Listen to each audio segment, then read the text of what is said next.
आ चुके हैं हम लोग उदाहरण 1 में, है ना। इस चैप्टर से रिलेटेड जितना भी छोटी मोटी चीज़ें था उन चीज़ों को हम लोगों ने पढ़ लिया। अब हम लोग उदाहरणों को बनाएंगे, प्रैक्टिस करेंगे, इससे रिलेटेड और भी क्वेश्चंस बनाएंगे, प्रश्नावलियों को हल करेंगे, राइट। तो चलो सबसे पहले हम लोग उदाहरण 1 को सॉल्व करते हैं। कहता है नीचे दिए गए प्रत्येक बहुपद की घात ज्ञात कीजिए। बहुपद की हमें क्या बताना है? घात। तो बहुपद की घात क्या होता है? दिए हुए बहुपद में चर का जो अधिकतम मान होगा वही बहुपद का क्या होता है? घात कहलाता है। जैसे इस बहुपद में अगर हम देखेंगे तो इस बहुपद में ये जो चर x है, x का अधिकतम घात कितना है? यहाँ 5 है, यहाँ 4 है, तो 4 बड़ा कि 5 बड़ा? 5 बड़ा। यानी कि इस बहुपद का जो घात होगा वो क्या होगा? 5 होगा। ठीक है। इसकी बात करेंगे तो इस बहुपद में हम देखेंगे यहाँ चर y है, y का घात यहाँ 2, y का घात 3, y का घात 8। तो सबसे ज्यादा घात किस में है? सबसे ज्यादा घात कितना हुआ? 8 हुआ। यानी इस बहुपद का जो घात है वो 8 हुआ। एक और है तीसरा नंबर का जो कि बाय मिस्टेक छूट गया है। तीसरे नंबर में है केवल 2।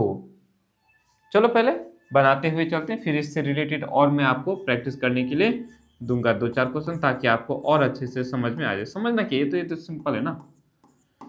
हमें 1 नंबर में क्या बताना है? इसका इस बहुपद की घात बताना है। सिंपल सा बोलेंगे। यहां हम देखेंगे चर का, लिख देंगे चर का अधिकतम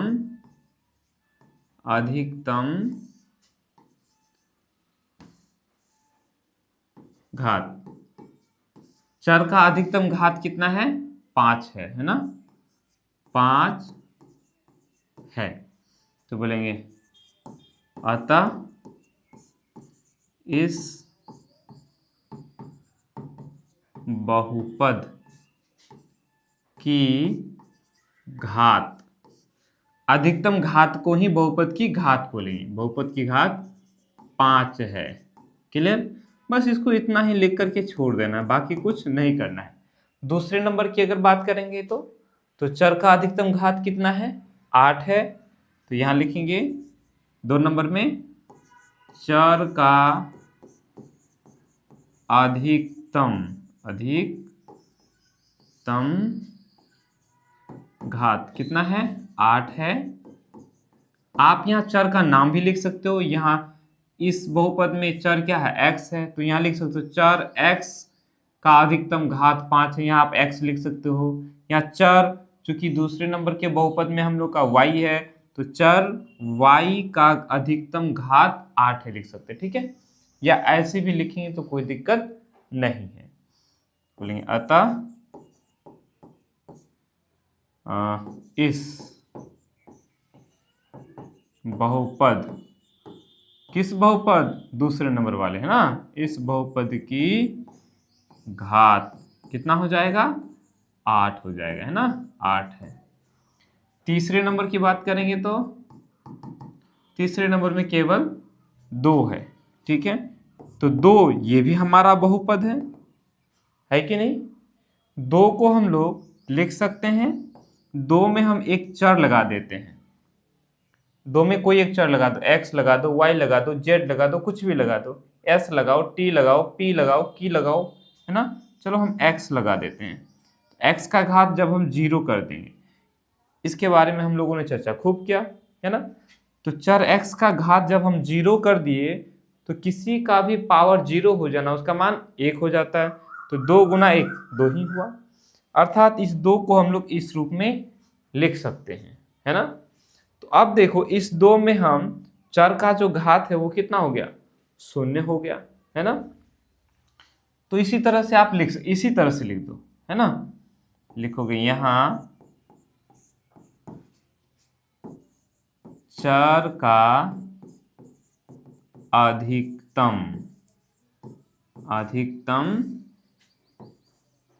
घात क्या है? 0 है। ठीक है। अतः इस बहुपद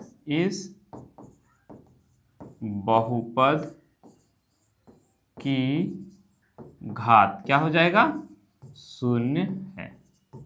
इसे हम अचर बहुपद भी कहते हैं। जब केवल संख्याएं ही हो तो उसको क्या कहते हैं, अचर बहुपद। अब आपको 5 दे दिया जाए तो ये कैसा बहुपद है, अचर बहुपद। क्यों, क्योंकि इसमें 5 है और साथ में चर भी है जो कि दिखाई नहीं पड़ रहा है। इसके साथ हम कोई एक चर लगाएंगे, उसका घात शून्य कर देंगे तो हो गया, है ना। काफी बार हम लोगों ने बनाया है। तो आशा करते हैं कि अब जो है इस तरह से बहुपद की घात निकालने के लिए आप लोगों को कोई परेशानी नहीं होना चाहिए, ठीक है। अच्छा चलो एक उदाहरण लेता हूं कंफ्यूजन दूर करने के लिए। मैं एक दे रहा हूं, ये लो, ठीक है। बोलो इस बहुपद की घात क्या कहलाएगा, 2x⁻² जोड़ 7x जोड़ 2। तो इस बहुपद का घात क्या होगा। आप में से ज्यादातर बच्चे देखेंगे और बोलेंगे कि सर इसमें x का घात घटा 2 है और यहाँ x का घात कुछ नहीं मतलब 1 है, तो सबसे ज्यादा यहाँ 2 है। तो आप बोलोगे सर इस बहुपद का घात घटा 2 है, बोलोगे ना, बोलोगे, ज्यादातर बच्चे यही बोलेंगे।